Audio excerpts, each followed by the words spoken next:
আসসালামু আলাইকুম। আমি আপনাদের তৈরি করে দেখাবো পটল দিয়ে মসুরের মসুরের ডাল দিয়ে পটলের মধ্যে দিয়ে একটা কাবাবের মতোই রান্না, আর পমফ্রেট মাছ ফ্রাই, আর হচ্ছে শান্তির শাক বা হেলেঞ্চা শাক যে নামে চেনেন শাক ভাজা। তো প্রথমে আমি দেখাবো ডালের পুরটা তৈরি করে আপনাদেরকে দেখাবো, আপনারা দেখুন।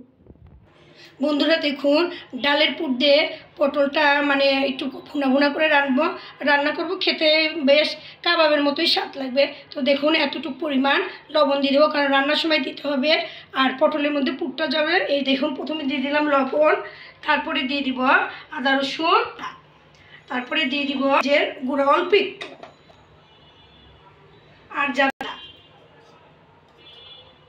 কাবাবের মশলা অল্প একটু,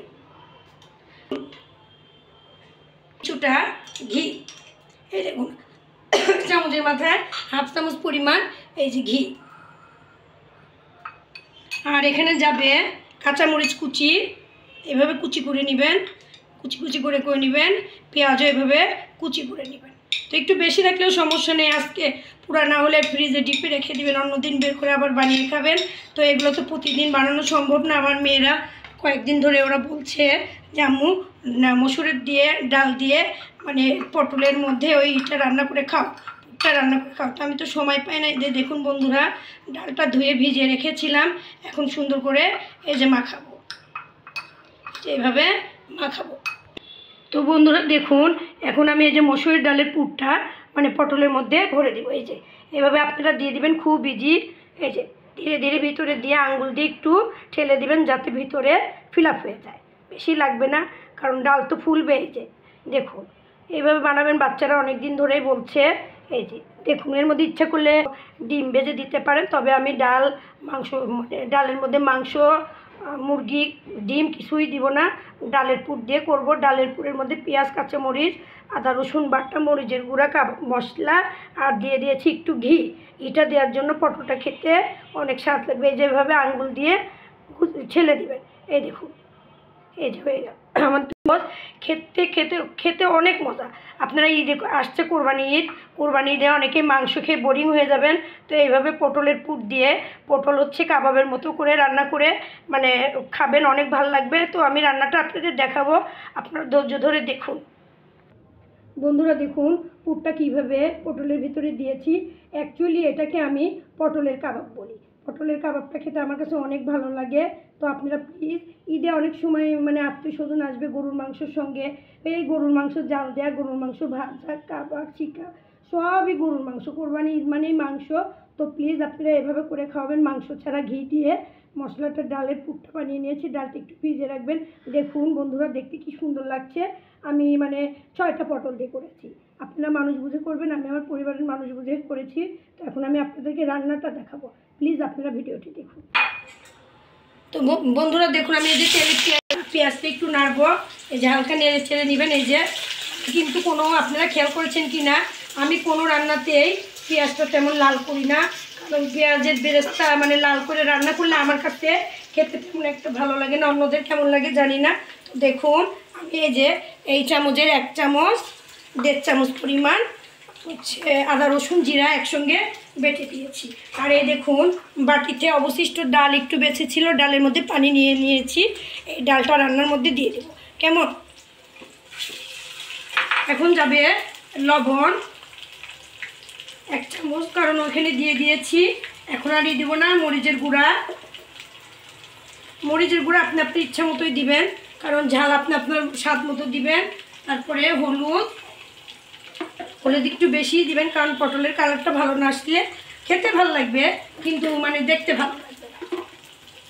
ধনের গুঁড়া, আর দিয়ে দিব 4-5টা লবঙ্গ, এলাচ, আনা। এই দেখুন, এখন ওই যে ডাল কিছুটা বেঁচে ছিল, সেই বাটিটাও ধুয়ে নিব, আর এই পানিটা দিয়ে ধীরে ধীরে এই মশলাটা কষাবো। আর এখন দিয়ে দিব কাবাবের গুঁড়া। কাবাব যেহেতু পটলের কাবাব এটা নাম দিয়েছি, তো কাবাব গুঁড়া কিছুটা, দেখুন 1/2 চামচেরও কম কাবাব মশলা যেহেতু দিয়েছি, তো কাবাব মশলা দিয়ে দেখুন সুন্দর করে মশলাটা কষিয়ে নেব, কারণ পটলের মধ্যে কিন্তু সবই আমি দিয়েছি। আর দিয়ে দেবো কিছুটা কাঁচামরিচ, কাঁচামরিচ দিলে মানে একটু ফ্লেভারটা ভালো আসবে। আর যেহেতু পটলের কাবাব রান্না করছি, এখানে ধনা পাতা আমি দিব না। এই যে ধীরে ধীরে এটা কষাবো। দেখুন বন্ধুরা, কালারটা কিন্তু অনেক সুন্দর হয়ে এসেছে। আর এদিকে তেল তাতে দিয়েছি পমফ্রেট মাছ ফ্রাই করবো। বাচ্চারা অনেক দিন ধরে বলছে আম্মু পটলের কাবাব আর পমফ্রেট মাছ ফ্রাই। তো আমি আবার একটু শাক পছন্দ করি। আজকে বন্ধের দিন, শুক্রবার, ঈদের আগে তো মাংস টাংস করি না। আজকে বাচ্চাদের মন পছন্দ মতো অনেক দিন ধরে ওরা বলছে। এই দেখুন কি সুন্দরভাবে আমার মশলাটা কষা কষা হয়ে এসেছে। এই পটলের মধ্যে আমার পানির মধ্যে, মশলার পানিটুকুর মধ্যে পটলগুলো আমি দিয়ে দিব। দেখুন ঝোলটা ফুটে এসেছে। তো এখন আমি দেখুন পটলের পুর সহকারে পটল দেখুন ধীরে ধীরে আস্তে আস্তে এভাবে দিব, দিয়ে কিন্তু নাড়াচাড়া করবো না। এইভাবে আস্তে আস্তে করে ঝোলের মধ্যে দিয়ে দিবেন। যে অনেকে ঝোলে না দিয়েও রান্না করে, তবে ওইটা একটু কাঁচা কাঁচা থাকবে। কাঁচা কাঁচা থাকলে খেতে ভালো লাগবে না। আর ডালগুলো সিদ্ধ হয়ে ভিতরে সুন্দর হয়ে থাকবে। আপনি চিকেন, গরুর মাংস যা ইচ্ছা দিতে পারেন, তবে আমি দিব না। এই দেখুন এবার আমি ঢাকনা দিয়ে ঢেকে দেবো। এই দেখুন ঢাকনা দিয়ে ঢেকে দিয়েছি। এটা ধীরে ধীরে হবে। আর এদিকে আমি আপনাদেরকে পমফ্রেট মাছের ভাজাটা দেখাবো। তো বন্ধুরা দেখুন, আমি কিন্তু পমফ্রেট মাছ দেখুন 4 পিস, এই যে 4টা মাছ কুটে ধুয়ে নিয়ে এসেছি। আর দেখুন আমি লেবু কেটেছি, সেই লেবুর ভিতরে যে মানে কুশিটা আছে, এই লেবুটা এভাবে রসটা চিপে নেব। বাটা আছে, দিয়ে দিব লবণ। পমফ্রেট মাছ মানে সামুদ্রিক মাছ, তো লবণটা একটু কমই দিব। তো আমি একটু বেশিই দিব, কারণ আমার লবণ না হলে মাছ ভাজা ভালো লাগবে না। এই যে লবণ দিয়ে দিয়েছি। আর এই দেখুন একটু এই চামচের 2-3 চামচ আটা গমের ময়দা, এই যে 1-2-3 চামচ এই যে এর মধ্যে দিয়ে দিলাম। এখন দিয়ে দিব ধনের গুঁড়া।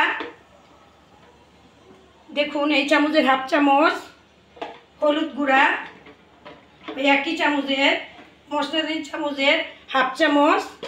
আর মরিচটা একটু বেশি দিব, কারণ ঝাল না হলে মাছটা ভালো লাগবে না।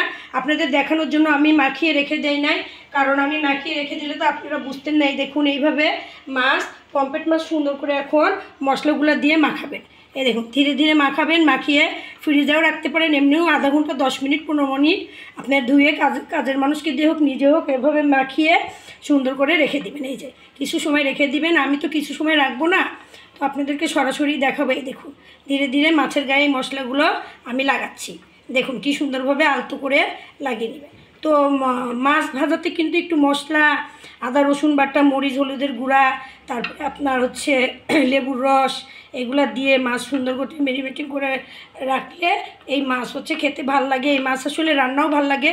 তো বাচ্চারা ভাজা খেতে চেয়েছে জন্য আমি ভাজবো। আর রান্না করেও আমি আপনাদের দেখাবো পরে যে এই মাছটা কীভাবে রান্না করে খেলে ভাল লাগে। তো আমরা আসলে মাছে ভাতে বাঙালি, মাছ সবাই কম বেশি পছন্দ করি। তো অনেকেই আমরা মানে জানি না কোন মাছ কীভাবে খেতে হয়। আমিও জানতাম না। আমার মা, দাদি, নানি, খালা, ফুপু এদের থেকে দেখেই শিখেছি। কারণ আমার দাদির বাড়ি পটুয়াখালীতে। তো আমার দাদি অনেক কিছুই জানতো, অনেক সুন্দর সুন্দর রান্না। কারণ তাদের ওই দেশে অনেক রকমের মাছ পাওয়া যায়, যা আমাদের এদিকে পাওয়া যায় না। তো ঢাকাতে আসলে সব মাছই পাওয়া যায়। দেখুন সুন্দরভাবে কিন্তু আমি মাছটা মশলা দিয়ে এই যে মাখিয়ে রেখেছি। তো কিছুক্ষণ পরে আমি আপনাদেরকে মাছ ভাজাটা দেখো 2-1 মিনিট আমি রাখবো। বন্ধুরা দেখুন আমি একটু ঢাকনা খুলে মানে পটলের কাবাবের পরিস্থিতিটা দেখাবো। কে কে নামে চেনেন জানি না। এভাবে ধীরে ধীরে, কারণ ডালটা তো বের হয়ে আসবে, নাইলে ধীরে ধীরে। এই যে এখন ধীরে ধীরে জালে 5-7 মিনিট হবে। এই দেখুন খুব সুন্দরভাবে হয়ে এসেছে। এখন মানে পটলটা একটু উল্টাই দিতে হবে, নাহলে তো সিদ্ধ হবে না। আর ডাল বের হলেও সমস্যা নেই, মানে ওই মশলার মধ্যেই থেকে যাবে। এই দেখুন এই যে এবার আমি ঢাকনা দিয়ে ঢেকে দিয়ে আপনাদেরকে দেখাবো। বন্ধুরা দেখুন আমি মাছটা মাখিয়ে 2-1 মিনিট রেখেছি, মানে হাতটা ধুয়েছি। দেখুন আমি তেল আগের থেকে তাতাতে দিয়েছি। আস্তে জালে, আপনারা আস্তে জালে এভাবে আস্তে আস্তেভাবে, এটা কিন্তু একটু ধীরে জালেই ভাজতে হবে, নাহলে কিন্তু কাঁচা কাঁচা থাকবে। এই দেখুন আমার এখন মানে বাসন ছোটো, তো আমি একবারে 2টা করে ভাজবো।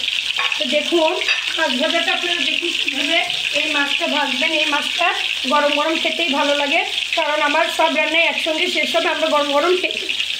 তো বন্ধুরা দেখুন মাছটা আমি এখন কিছুক্ষণ পরে উল্টিয়ে দিচ্ছি। এই দেখুন এই, কারণ এই মাছটা একটু নরম মাছ, মানে এদের গায়ে তো খুবই নরম। এই যে ধীরে ধীরে এই যে ভাজবেন। এই যে এখন আমি আরেকটা মাছ সাইড দিয়ে দিয়ে দিব। তার মধ্যে একটু আকারে ছোট হয়ে এসেছে। এই যে ধীরে ধীরে এভাবে আপনারা মাছ ভাজবেন আর পরিবারের সবাইকে খাওয়াবেন। তো বন্ধুরা দেখুন, এই মাছ কিন্তু অনেক নরম মাছ, অনেক নরম মাছ। দেখুন ভাজা প্রায় হয়ে এসেছে। আমি যে আপনাদেরকে একটু তুলে দেখাচ্ছি যে এই মাছটা ভাজলে দেখুন অনেক নরম মাছ। আমি এভাবে এরকম ধীরে ধীরে তুলে নিচ্ছি। আপনারা এভাবে ধীরে ধীরে তুলে নেবেন। এই মাছ রান্না করলেও ভালো লাগে। এই মাছটা খুবই নরম মাছ। দেখুন এটা হয়নি এখনও, একটু হতে থাক। আপনারা প্লিজ ভিডিও বন্ধুরা দেখুন আমার পটল রান্না কিন্তু বেশ হয়ে গেছে। মশলাটা একদম কষা কষা শুকিয়ে এসেছে। তো আপনারাও বুঝতে পারবেন এইভাবে। মানে আমি এখন চুলাটা এই যে বন্ধ করে দিব, কিছুক্ষণ এইভাবে থাক, পরে আমি তুলে আপনাদেরকে মানে পরিবেশন করাটা দেখাবো। দেখুন আমার এই মাছটা ভাজা শেষ। হয়তো বা মাছ ভাজা আপনাদেরকে কেন দেখালাম এতক্ষণ, এই দেখুন ধৈর্য ধরে দেখছেন। এই যে মাছ ভাজাটা শেষ দিব। মাছের জন্য আমি একটা বেরেস্তা তৈরি করব। আর 7টা শুকনো মরিচ তেলে দিয়ে দিব। এই দেখুন 5-7টা শুকনো মরিচ তেলে দিয়েছি। আর একটু পেঁয়াজ কুচিটা সুন্দর করে লাল করে ভেজে দেবেন। এইভাবে ভেজে মাছের পমফ্রেট মাছ ভাজার উপরে দিয়ে দিবেন। তো অনেক দুর্দান্ত লাগবে, অনেক মজা লাগবে। আর দিয়ে দিব কিছুটা লবণ, কারণ পেঁয়াজের বেরেস্তাতে লবণ না থাকলে ভালো লাগবে না। এই সুন্দরভাবে এই দেখুন, আপনারাও দেখুন ওই তেলেই, যে তেলে মাছ ভাজছেন অনেকখানি তো তেল আসছে। এই যে এর মধ্যেই ভেজে নিব। তারপরে আমি আপনাদেরকে বন্ধুরা মানে হেলাঞ্চা বা শান্তির শাক ভেজে দেখাবো। দেখুন পেঁয়াজটা একটু লাল লাল হয়ে এসেছে। বেশি পোড়া করবেন না, পোড়া করলে তিতে হয়ে যাবে। আর এদিকে আমি একটা বসিয়ে দিয়েছি শাক ভাজার জন্য। এই দেখুন আমার পেঁয়াজ ভাজাটা সুন্দরভাবে হয়ে গেছে। তেলটা আপনারা ইচ্ছা হলে নিতেও পারেন বা রেখেও দিতে পারেন, তবে আমি তেলটা নিব না, কারণ এত তেল খেলে শরীরের জন্য আসলে ক্ষতিকারী। দেখুন সুন্দরভাবে দেখুন মরিচ পেঁয়াজ ভাজা হয়ে গেছে। এখন আমি মাছের উপর সাজিয়ে দিয়ে আপনাদের দেখাবো। বন্ধুরা দেখুন এখন আমি দেখাবো মানে এই যে হেলাঞ্চা বা শাক। এই শাকটা খেলে শরীরের হিমোগ্লোবিন বাড়ে, রক্ত বাড়ায়। শিশুদেরকেও খাওয়াবেন, নিজেরাও খাবেন, পরিবারের সবাইকে খাওয়াবেন। দেখুন আমি শাকটা ভাজবো, কারণ শাক ভাজা আপনারা কম বেশি সবাই জানেন। তো দেখুন প্রথমে আমি তেল তাপাতে দিয়েছি সয়াবিন তেল। এখন দিয়ে দিব রসুনটা একটু লাল করে নিব, কারণ আমি তো পেঁয়াজ লাল করবো না। এই দেখুন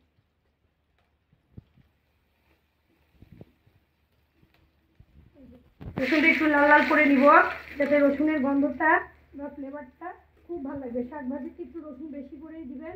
আমি 1 মুঠো শাক নিয়েছি, এখানে 2টা দেশি রসুন দিয়েছি। তো আপনারা যদি 2 মুঠা 3 মুঠা নেন তাহলে রসুনের পরিমাণ, পেঁয়াজের পরিমাণ, মরিচের পরিমাণ অবশ্যই বাড়িয়ে দেবেন। এই দেখুন রসুনটা লাল হয়ে এসেছে। এখানে আমার 8-10টা কাঁচামরিচ আছে, আমি কেটে নিয়েছি। আপনারা ঝাল আপনাদের ইচ্ছা মতো দেবেন। এই দেখুন মরিচ আর পেঁয়াজ একসঙ্গে আমি দিয়ে দেব। আর দিয়ে দেবো লবণ। এই যে লবণ আমি আমার এই চামচের 1 চামচ আর অল্প একটু এই যে দিয়ে এবার পেঁয়াজ মরিচ রসুন একসাথে ধীরে ধীরে নাড়বো। দেখুন ধীরে ধীরে নেড়ে একটু মরিচ আর কাঁচা মরিচের গাঠটা নিয়ে মানে নরম করে নিয়ে আসবো। আমি এখন এই যে শুকনো মরিচ ভাজাই ছিল একটু এর মধ্যে দিয়ে নেড়ে এই দেখুন একটু নরম নরম হয়ে এসেছে পেঁয়াজ রসুন। এখন আমি দেখুন শাকটা মিডিয়ামভাবে কুচিয়ে রেখেছি, বেশি কুচি নেই। দেখুন মিডিয়ামভাবে অল্প একটু শাক দিয়ে আগে নেড়ে দিব, যাতে কড়াইয়ের নিচে ধরে না যায়। এই যে আপনাদেরকে এর আগের বারও দেখিয়েছি। তো এগুলো তো ভাজা শাক, আপনাদেরকে পরের ভিডিও চেষ্টা করব শাক রান্না করে দেখানোর। লাউ শাক বা মিষ্টি কুমড়া শাক বা যে কোনো শাক রান্না করে মানে কীভাবে মানে রান্না করবেন আলু দিয়ে বা চিংড়ি মাছ দিয়ে, মানে মাছের মাথা দিয়ে, ওইটা দেখিয়ে দেবো। দেখুন ধীরে ধীরে আমরা নাড়ব। আর শাক কিন্তু সঙ্গে সঙ্গে ঢাকটা দিবেন না, কিছুক্ষণ নেড়ে চেড়ে তারপরে ঢাকটা দেবেন, তাহলে দেখবেন শাকের কালারটা সুন্দর আসবে। শাক সবসময় মানে আগে সিদ্ধ হয়ে আস্তে হয়ে যাবে তারপরে। এই দেখুন আমি এখন শাকগুলো সুন্দরভাবে এর মধ্যে দিয়ে দিচ্ছি। আপনারা এভাবে ধুয়ে সুন্দর করে পানি ঝরাতে দিবেন, কারণ শাকেও তো প্রচুর পরিমাণে পানি আছে। যাদের বাড়িতে অসুস্থ রুগী আছে তারা অবশ্যই শাকটা সিদ্ধ করে ভাত দিয়ে পানিটা ফেলে দিয়ে তারপরে ভাজবেন। যাদের কিডনি সমস্যা, সবে মাত্র ক্রিয়েটিনিন ধরা পড়েছে, মনে রাখবেন ক্রিয়েটিনিন ধরা পড়া মানেই কিডনি মানে ড্যামেজ হয়ে যাওয়ার লক্ষণ। তো যদি আপনারা নিয়ম মতো শাক সবজি মাছ মাংস সব নিয়ম মাফিক খান, যাদের পরিবারে কিডনি পেশেন্ট আছে তারা গরুর মাংস মুরগির মাংস সিদ্ধ করে পানি ফেলে দিয়ে রান্না করবেন, 2-1 পিস মাংস খেতে দিবেন, মাছ 2-3 পিস যাই দেন খাবে। আর ছোটো মাছ হলে ইচ্ছা মতো কিন্তু মাথা কেটে ফেলে দিবেন। আর হচ্ছে শাক সবজি সিদ্ধ করে পানি ফেলে দিয়ে রান্না করে আপনার পরিবারের মানুষদের খাওয়াবেন। কারণ আপনারা বিশ্বাস করুন, কিডনি রোগটা এমন একটা রোগ যা মানুষের জীবনকে, মানুষের পরিবারকে ধ্বংস করে দিয়ে যায়। একটা পরিবার অল্পতেই অসহায় হয়ে যায়। কিডনির ক্রিয়েটিনিন ধরা পড়লে আর মনে করেন নিয়ম মতো যদি চলাফেরা খান তাহলে 20-50 বছরও হায়াতে থাকলে বাঁচা যায়। তো অবশ্যই আপনারা বাড়ির পরিজনদের কথা বিবেচনা করে রান্নাবান্না করবেন। আর সবাই চেষ্টা করবেন মানে পরিবারের সবাইকে সুস্থ রাখার জন্য। আমি আগে অনেক কিছু জানতাম না, ধীরে ধীরে জেনেছি। তো ধীরে ধীরে জেনেছি জন্য আপনাদেরকে জানাচ্ছি, কারণ আমি একজন মানুষ হিসাবে চাইবো না আপনাদের কারো ঘরে এই বিপদটা আসুক। আমি সবসময় দোয়া করি আমার মতো কষ্ট যেন কেউ না পায়। দেখুন শাকটি এবার ধীরে ধীরে নেড়ে দিচ্ছি, কারণ এখনও ঢাকনা দিব না। ঢাকনা দিলে না শাকটা কেমন যেন লালচে হয়ে আসে, আর তখন ওই মানে শাক ভাজাটা খেতে ভালো লাগে না। একটু ধৈর্য ধরে দেখুন নাড়তে হবে। এখন শাকটা এই যে একটু নেতে এসেছে, এখন আমি ঢাকনা দিয়ে 2-4 মিনিট ঢেকে নেড়ে আপনাদের নামিয়ে দেখে দিব। দেখুন এখন আমি শাকটা সুন্দর করে 2-4 মিনিটের জন্য ঢেকে রাখবো। প্লিজ আপনারা ভিডিওটি দেখুন। বন্ধুরা এখন আমি ঢাকনাটা খুলে দেখাবো আমার শাকটা ফাইনালি মানে শেষ হয়ে গেছে। এখন একটু মানে ধীরে তালে 4-5 মিনিট দিয়ে রেখেছিলাম ঢাকনা দিয়ে। এখন দেখুন শাকটা সুন্দরভাবে হয়ে এসেছে। দেখুন ঝরঝরা, তো মানে কারো গায়ের সাথে কেউ লাগবে না। ওই শাক ন্যাপনাপটা নরম ঝোল ঝোল, মানে একটা শাকের সাথে একটা শাক আটকে আসছে, মানে খেতেও জানি কেমন লাগে। এই দেখুন একদম ঝরঝরা, একদম ঝরঝরা। তো শাক ভাজা এরকম ঝরঝরা না হলে ভালো লাগবে না, সিদ্ধও হবে, দেখতে মানে কালারটাও সুন্দর হবে এবং ঝরঝরা হবে। তো ওই শাক দিয়ে আপনি সুন্দরভাবে মানে ভাত খেতে ভালো লাগবে। দেখুন এইভাবে আমার মতো করে অবশ্যই একবার হলেও শাক ভেজে পরিবারের সবাইকে খাওয়াবেন। এই যে দেখুন কী সুন্দর সিদ্ধ হয়ে গেছে। এখানে কাঁচামরিচ, শুকনো মরিচ, রসুন, পেঁয়াজ দিয়ে এই যে শাক রান্না আমার কিন্তু শেষ। এখন জোরে জাল আসছে তো এই জন্য আমাকে বারবার নাড়তে হচ্ছে। যদি কিছুটা পরিমাণ পানি থাকে পানিটা শুকাইতে করবে। তো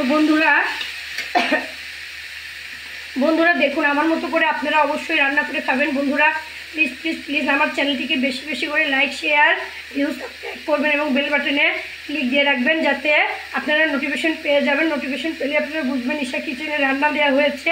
তো আপনারা আমার জন্য বেশি বেশি করে দোয়া রাখবেন।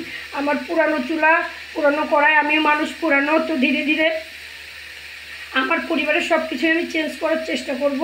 তো আপনারা বেশি বেশি করে আমার জন্য দোয়া করবেন এবং আমার চ্যানেলটিকে বেশি বেশি করে শেয়ার করবেন, সাবস্ক্রাইব করবেন, লাইক কমেন্ট শেয়ার করে আমাকে উপকৃত করবেন। তো আপনারা আমার জন্য দোয়া রাখবেন, আমার পরিবারের জন্য দোয়া রাখবেন। দেখুন আমার শাক ভাজাটা সুন্দরভাবে হয়ে এসেছে। রান্না আসলে অনেক কষ্টের কাজ, গরমে গা ঘেমে একদম অস্থির। আমরা মেয়েরা অনেক কষ্ট করে রান্না করি, রান্নার স্বাদ হলে পরিবারের সবাই খাবে। তো আমি এর মধ্যে একটু স্যালাইন খেয়ে নিয়েছি। তো আপনারাও রান্নাবান্নার ফাঁকে ডাবের পানি, স্যালাইন শরবত যাই হোক খেয়ে দিবেন, কারণ আমরা মেয়েরা আমাদেরকে সুস্থ থাকা প্রয়োজন। পরিবারে যেমন বাবার ভূমিকা তেমন মায়েরও ভূমিকা, কারণ বাবা মা দুজনই মানে থাকলে ভালো, না থাকলে আসলে অনেক কষ্টকর। যার মা বাবা নাই, যার বাপ নাই, যার মা নাই সেই। তো দেখুন বন্ধুরা আমার শাক ভাজা শেষ, এখন আমি আপনাদেরকে দেখাবো। তো বন্ধুরা দেখুন আমি টেবিলে খাবারগুলো একবারে দিয়ে দিয়েছি, আমার সব রান্না একবারেই শেষ। দেখুন ভাত রান্না করেছি, ভাত আজকে আপনাদেরকে দেখিয়ে দিলাম, বারবার আমি বলি যে আমার সব রান্না একসঙ্গে হয়। তো দেখুন টেবিলে লেবু কাটা আছে, শাক ভাজি, পমফ্রেট মাছ ফ্রাই আর পটলের কাবাব। দেখুন মাছ ভাজাটা দেখতে যেমন খেতে তেমন, শাক ভাজাটাও দেখতে যেমন খেতে তেমন। এর সঙ্গে একটু লেবু নিয়ে নেবেন, অনেক মজা। দেখুন পাশে লেবু কেটে রেখেছি, আর লেবুর মাঝখানে যে ইটা ছিল ওইটা দিয়ে পমফ্রেট মাছের মধ্যে দিয়ে মাখিয়ে ভেজে ফেলেছি, আপনাদেরকে ওইটাও দেখিয়ে দিয়েছি। এই যে মাছ ভাজা, এইভাবে মাছ ভাজবেন, পরিবারের সবাইকে খাওয়াবেন, নিজেও খাবেন, কারণ নিজের জন্যও কিছুটা রাখবেন। আর দেখুন পাশে আছে পটলের কাবাব রান্না। পটলের কাবাব খেতে অনেক মজা, এভাবে একবার হলেও ট্রাই করে দেখবেন, বাচ্চারা খেতে চেয়েছে। তাই আজকে আমার এগুলো করতে হলো, কারণ আমার সময় নাই। এই আজকে সময় পেয়েছি। আর এই দেখুন পাশে আমার ভাত রান্নাও শেষ। তো আমাদের দুপুরের খাবারের আয়োজনে এইটাই আজকে। তো বন্ধুরা, আপনারা আমার জন্য বেশি বেশি করে দোয়া রাখবেন, আমার পরিবারের জন্য দোয়া রাখবেন প্লিজ প্লিজ। আপনারা আমার মানে চ্যানেলটিকে বেশি বেশি করে শেয়ার করবেন। যারা রান্না পারেন না, এটা দেখে, যারা রান্না পারেন না আমার এই চ্যানেলে রান্না দেখে আপনারা রান্না শিখে নেবেন। ভয় পাওয়ার কোনো কিচ্ছু কারণ নাই। মেয়েরা পারে না এমন কিছু নেই, মেয়েরা সব পারে, আপনিও পারবেন ইনশাল্লাহ। যারা ব্যাচেলার আছে তারা এভাবে দেখে দেখে রান্না করে নেবেন। আর আপনারা আপনার আন্টির জন্য দোয়া রাখবেন, আন্টির পরিবারের জন্য দোয়া রাখবেন প্লিজ প্লিজ প্লিজ। যারা অসুস্থ তারা খাবারগুলি মেনে চনে খাবেন এবং নিজের দিকে খেয়াল রাখবেন। পরিবারের লোক যদি আপনার খেয়াল নাও রাখে তবে নিজেরটা নিজেই করে নেওয়ার চেষ্টা করবেন। তো সুস্থ থাকুন, ভালো থাকুন, এই কামনা করে আমি শেষ করছি। জুম্মা মোবারক, জুম্মা মোবারক।